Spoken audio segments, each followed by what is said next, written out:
नमस्कार। ये तस्वीरें देख रहे हैं आप करनाल के सेक्टर 13 की तस्वीरें हैं। आपको बता दें कि यहाँ पर कांग्रेस के जिला संयोजक सरदार त्रिलोचन सिंह की सिस्टर का निधन हो जाता है और निधन पर अफसोस शोक प्रकट करने के लिए पहुंचते हैं राज्यसभा सांसद दीपेंद्र सिंह हुड्डा। आप देख सकते हैं तस्वीरों में दीपेंद्र हुड्डा की जैसे ही कांग्रेस के लोगों को सूचना मिलती है तो वो भारी संख्या में यहाँ पर पहुँच जाते हैं। काफ़ी नेता भी यहाँ पहुँचे हुए हैं और हम आपकी सीधी बात कराने की कोशिश करेंगे कि दीपेंद्र हुड्डा का आज यहाँ पहुँचने पर क्या कहना है और इसके अलावा और भी कई सवाल किए जाएंगे, उनके बारे में भी जानने की कोशिश करेंगे। आखिरकार दीपेंद्र हुड्डा का क्या कहना है। दोस्तों, आप तस्वीरों में देख सकते हैं और हम चाहेंगे कि आप इस खबर को ज़्यादा से ज़्यादा शेयर करें, लाइक करें और अपने कमेंट्स ज़रूर दे दीजिएगा। आपको क्या लगता है कि आने वाली सरकार किसकी होगी। आप तस्वीरों में देख सकते हैं कि कोई भी मौका हो कांग्रेस के लोग चूकते नहीं हैं। दोस्तों, चलिए सीधा ले चलते हैं दीपेंद्र हुड्डा से वार्ता के दौरान। सबसे पहले हम सब मिलकर स्वर्गीय ज्ञान कौर जी को श्रद्धांजलि उनके चरणों में अर्पित करते हैं। ये प्रार्थना करते हैं कि शांति दे और बलिंदर आता रहे। प्रार्थना करते हैं ईश्वर उनकी आत्मा को शांति दे और इस दुख की घड़ी में परिवार को दुख सहने के लिए साहस दे, शक्ति दे। आज भी हमारा यहाँ पे आने का कार्यक्रम है। सर, संगठन कब तक बनकर तैयार हो जाएगा? सारे संगठन की इच्छा रोज पूछते हैं। ये हमारी प्रक्रिया चल रही है। संगठन लगातार विस्तार हो रहा है, प्रक्रिया चल रही है। मैं समझता हूँ इसके प्रभारी जी और प्रदेश अध्यक्ष जी ही मैं समझता हूँ कि भाई सही जो है बीच में उन्होंने जानकारी वो देते रहे हैं।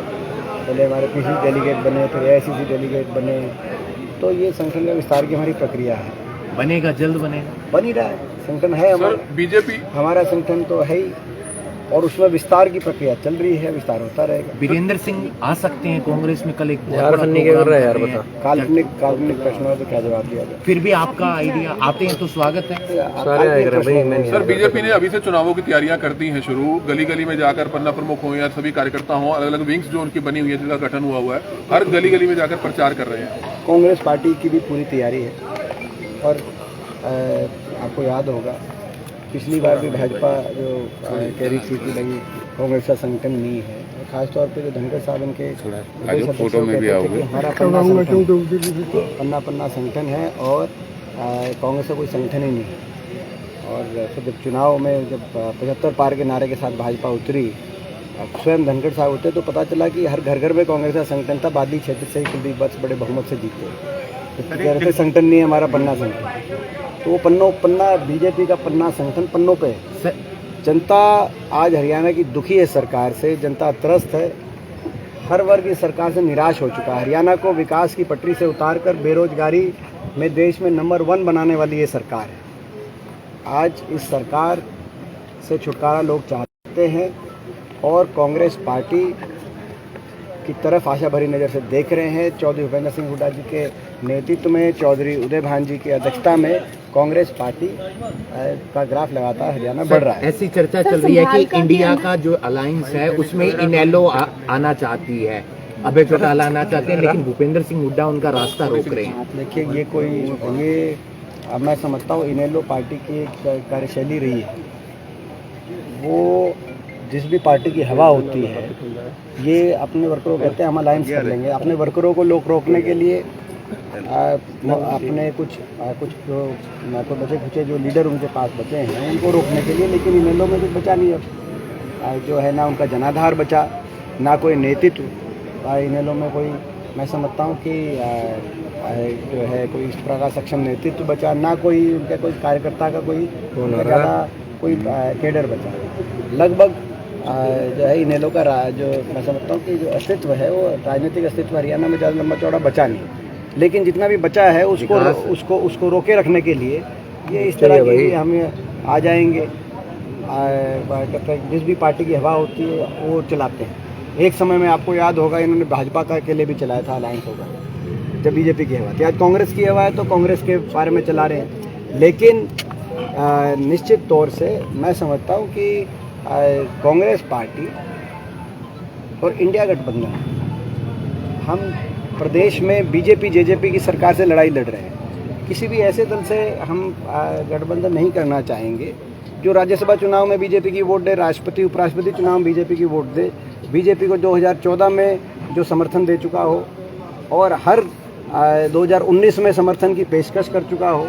ये इनेलो पार्टी का इतिहास है। तो ऐसी पार्टी जिस पर विश्वास ही नहीं किया जाए, अगर एक आधी सीट इनको दे भी दी जाए तो वो जो है ऐसी स्थिति बने कि भाई वो कल को बीजेपी को एक सीट की जरूरत हो तो सबसे पहले जाए। ये तो इस तरह की पार्टियों का। दीपेंद्र जी, कांग्रेस में काफी ज्वाइनिंग हो रही है, क्या कुछ कोई बड़े नाम भी हैं कोई जो कांग्रेस में आने के इच्छुक हों या संपर्क कर रहे हो? मैं इस बात का प्रतीक है कि पिछले लगभग एक वर्ष में 33 पूर्व मंत्री, पूर्व सांसद, पूर्व विधायक कांग्रेस पार्टी में अन्य दल छोड़कर, खासतौर विशेष तौर पर बीजेपी छोड़कर शामिल हुए हैं। ये इस बात का प्रतीक है। और इनके अलावा सैकड़ों की संख्या में वरिष्ठ पदाधिकारी प्रदेश स्तर के, जिला स्तर के, अलग अलग भिन्न पार्टियों से कांग्रेस पार्टी में शामिल हुए हैं। ये इस बात का संकेत, इस बात का प्रतीक है कि हरियाणा में कांग्रेस के पक्ष में, जैसे मैंने कहा कि हुड्डा साहब के नेतृत्व में और चौधरी उदय भान जी की अध्यक्षता में कांग्रेस के पक्ष में एक लहर चल रही है। नहीं तो 33 हमारी कुल जो है विधानसभा की संख्या 90 है, तो 1/3 से ज़्यादा पूर्व विधायक, आप समझें इसका अर्थ है प्रदेश की राजनीति में।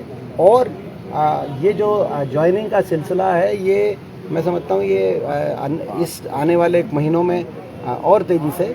कोसली से जगदीश यादव शामिल हुए हैं, क्या किसी कंडीशन के साथ शामिल? कोई भी ज्वाइनिंग हरियाणा प्रदेश कांग्रेस कमेटी में, जो जैसा कि स्पष्ट कर चुके हैं जो है हुड्डा साहब स्पष्ट कर चुके हैं, चौधरी उदय भान जी स्पष्ट कर चुके हैं कि सभी जो है कार्यकर्ता के रूप में कांग्रेस पार्टी में शामिल हो रहे हैं और सभी को उचित मान सम्मान कांग्रेस पार्टी। संभालका के अंदर विधायक के बेटों पे वारंट निकला गया है, क्या कहेंगे? पंजाब में भी आपके विधायक पे एलिगेशन आए हैं। देखिए, जो है मैं समझता हूँ कि जो एक जनरल बात है, इसमें कोई दो राय नहीं है कि जांच एजेंसियों का जो सत्ता दल है, उस सत्ता दल के द्वारा जांच एजेंसियों का दुरुपयोग करके विपक्ष को निशाने पर लेने की पूरे देश के अंदर इनकी कार्यशैली जो है मैं समझता हूँ देखी जा सकती है। क्या आपको लगता है भूपेंद्र सिंह हुड्डा मुख्यमंत्री पद के प्रबल दावेदार हैं? देखिए, ये बात, इसका प्रश्न का जवाब आप जनता से पूछिए। वो तो कहते हैं आप जनता के बीच में रहते हैं आप लोग। आपका क्या मानना है? मैं क्या कहा, आप जनता से पूछिए। मैंने इसका जो जवाब दिया आपको, इस प्रश्न का जवाब आपको जनता बता। दुष्यंत चौटाला राजस्थान की तरफ रुख कर रहे हैं, उस पर क्या समझते हैं कि पार्टी को विस्तार कर रहे हैं राजस्थान की तरफ? यहाँ पे क्योंकि उनका कुछ बचा नहीं। जेजेपी पार्टी एक विश्वासघात का पर्यायवाची बन गई है पार्टी। इन्होंने हर वर्ग को से धोखा देने का काम किया। जेजेपी पार्टी पहले कहा कि बीजेपी को जमुना पार, फिर बना दी बीजेपी के साथ मिलकर सरकार। पहले किया अपने मतदाता के साथ विश्वासघात, फिर कहा 5100 बुढ़ापा पेंशन, फिर मुकर गए। फिर कहा बड़े बुजुर्गों के साथ विश्वासघात, फिर कहा किसान के 3 कानून वापस नहीं हो सकते, कभी कोई प्रावधान नहीं है, फिर प्रधानमंत्री जी ने वापस कर दिया। फिर किसान वर्ग के साथ इन्होंने विश्वासघात किया। फिर कहा कि महिला खिलाड़ी और ब्रिजभूषण को क्या, और आज दिल्ली पुलिस ने ब्रिजभूषण पे चार्जशीट करके उनके सारे काले करतूतों को सामने लेके आई। तो इन्होंने महिला खिलाड़ियों के साथ और बेटियों के साथ भी विश्वासघात किया। उससे पहले अपनी पार्टी और अपने परिवार के साथ इन्होंने किस तरह का व्यवहार किया, वो अंदरूनी मामला, उसमें मैं नहीं कहूँगा कि वो विश्वासघात था कि क्या था। एक जो है कानपुर में एक बड़ी दुकान है लड्डुओं की, उसका नाम है ठग्गू के लड्डू। उसके नीचे लिखा है ऐसा कोई सगा नहीं जिसको हमने ठगा नहीं। ये ठग्गू की लड्डू की दुकान की फ्रेंचाइज जेजेपी लेके हरियाणा में आई थी। यहाँ पे हरियाणा के लोगों ने ये जो इसकी विश्वासघात की दुकान थी और ठगने की दुकान थी, धोखा देने की दुकान थी, उस दुकान पे हरियाणा के लोगों ने ताला लगाने का जब मन बना लिया तो ये तो भाग के राजस्थान चले गए। ये तो यहाँ से जो है अपनी पैकअप करके राजस्थान जाने की तैयारी करें, लेकिन इनको शायद ये नहीं पता कि राजस्थान की जनता तक वो खबर पहुँच चुकी है। दीपेंद्र हुड्डा ये ठग्गू की जो लड्डू का फ्रेंचाइज राजस्थान में भी नहीं चलेगा। दीपेंद्र हुड्डा लोकसभा चुनाव लड़ेंगे? निश्चित, अगर पार्टी मेरे को अवसर देगी तो क्यों नहीं। दीपेंद्र जी, विधान मध्य प्रदेश में जैसा हुआ कि संसद लोगों में भगदड़ मची हुई है और मंत्रियों को चुनाव में उतारना पड़ा इनको, ये संकेत ये है मध्य प्रदेश में की बात कहें कि छत्तीसगढ़ की बात कहें कि राजस्थान की बात करें। राजस्थान में भी आपने देखा करीबी मुकाबला दिखा दिया तो भी सभी आकलनों द्वारा, तो निश्चित रूप से मुझे ऐसा लगता है कि तीनों प्रदेशों में कांग्रेस पार्टी चुनाव जीतेगी, जो अभी 2 महीने के बाद चुनाव। पीछे कहा गया था कि बाप बेटे की नहीं चलेगी। सारे अच्छे से जवाब दे दिए हैं। एक का नहीं दिया सर, वो प्रबल दावेदार वाला। सर सवाल कह रहे हैं जो किसान आंदोलन कर रहे हैं वो आरती करवा रहे हैं। हर वर्ग के प्रति असंवेदनशील जो है भाषा इस सरकारी कार्यशैली का हिस्सा है। पिछले 9.5 साल में कोई भी एक ऐसा वर्ग नहीं है जिसने अपनी मांग उठाई हो। इस सरकार ने संवेदनशीलता के साथ और सहानुभूति के साथ उन मांगों को सुनने का काम किया। ये तो धान खरीदने जी अहंकार का एक प्रतीक दिखाई दे रहा है। धान खरीद को लेकर क्या कहेंगे? ये केजरीवाल जी के बारे में क्या कहें, स्वयं मुख्यमंत्री जी ये जो जन संवाद कर रहे हैं कार्यक्रम जो है, कल रात को मुख्यमंत्री जी रोहतक में पहुंचे हैं।